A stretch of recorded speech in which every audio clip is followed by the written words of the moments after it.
This is Indianapolis, Indiana. It's not on an ocean, it's not on a lake, and the White River that runs through it is hardly navigable. But in the 1800s, for reasons we'll get into in a minute, some ambitious Midwesterners attempted to not only make the city accessible by boat, but to connect it to both the Great Lakes and the Mississippi River, a project that was never completed and nearly bankrupted the entire state of Indiana. But 200 years later, the small fraction of the canal that was completed has gone on to create some of the most interesting and desirable places in the city. So why was this canal attempted? Why did it fail? And what about it has made it such an attractive geographical feature in the 21st century? Let's find out.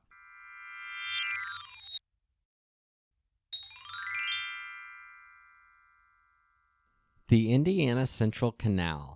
The first question to answer here is why, and the answer to that lies 500 miles northeast. The Erie Canal, completed in 1825, revolutionized shipping in the U.S. and enabled the industrialization of the Midwest, triggering a canal-building craze nationwide.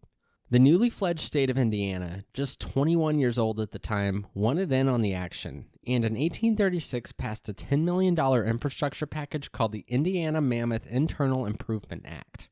It should be noted that the state, aided by a federal land grant, had already broken ground on a significantly longer canal just 4 years prior, not even the first leg of which had been completed. Nonetheless, Indiana embarked on its ambitious construction project of roads, railroads, and most importantly and costly, canals. Construction of the multi-year canal project started in 1836 with the surveyed path running 296 miles from Peru to Worthington, thus connecting Indianapolis to both the Great Lakes and Mississippi River. It was slated to be 60 feet wide and 6 feet deep, allowing the passage of small barges and boats, employing locks to account for changes in elevation.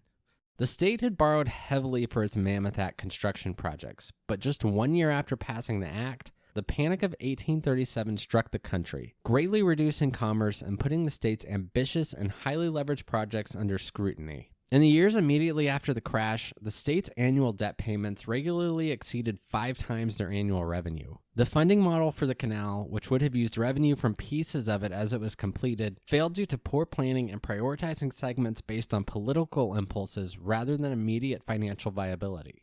The debt on the Mammoth Act projects had amassed to $18 million, nearly twice the original budget. In 1841, just 5 years after the act was passed, the Bank of Indiana president found himself in London negotiating the state off the brink of bankruptcy. The British creditors who had financed the Mammoth Act agreed to relieve the state of 50% of its debt in return for most of the assets under construction, including the Indiana Central Canal. They quickly scrapped the project with only 8 miles fully completed and another 17 dug but not operational. Because the project was not completed, Indianapolis never obtained its dream of navigable water connection.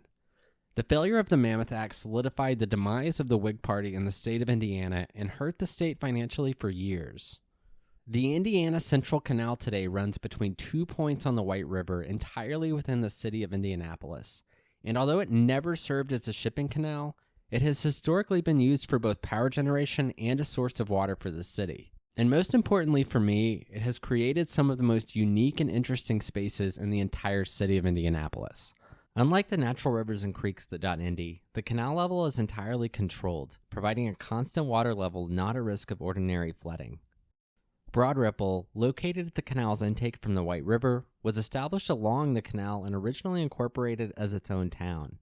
It was annexed by Indy in 1922, but maintains a unique character and townscape with a compact street grid laid out off the canal. From there, the canal runs through mostly residential areas, sometimes as a linear park with trails along it. It runs past Butler University, directly behind a historic mansion-turned-museum, crosses Fall Creek, goes underground for nearly a mile, and resurfaces in downtown. The once unused and poorly maintained stretch of the canal in downtown Indianapolis was donated to the city in the 1980s for redevelopment, a project that would redefine an entire section of the city. Constructed between 1992 and 2001, the Canal Walk initiated massive private real estate investment as well as the construction of museums, arenas, and theaters. The overgrown earthen embankments were replaced with concrete sidewalks and bulkheads. Adjacent buildings added connections to them, and new construction treated the canal as a feature. Indianapolis had effectively created a Riverwalk. The Wabash and Erie Canal, which was chiefly retained by the state in debt negotiations, went on to become operational in 1843 and have its full route completed 10 years later. Even it, however, only saw a few decades of viability before succumbing to major upkeep issues and the changing nature of water freight. The Indiana Central Canal today is the most successfully failed infrastructure project in the state. The city of Indianapolis, through dedicated citizens and a proactive city government, took what was once an inconvenient piece of blight and made it one of the most appealing features of the city, something other places should take note of. Thanks for coming with me through the history of the Indiana Central Canal. Indianapolis is a fascinating place, and it's definitely worth checking out the canal along with the rest of the city. Subscribe to the channel and come with me on the next adventure.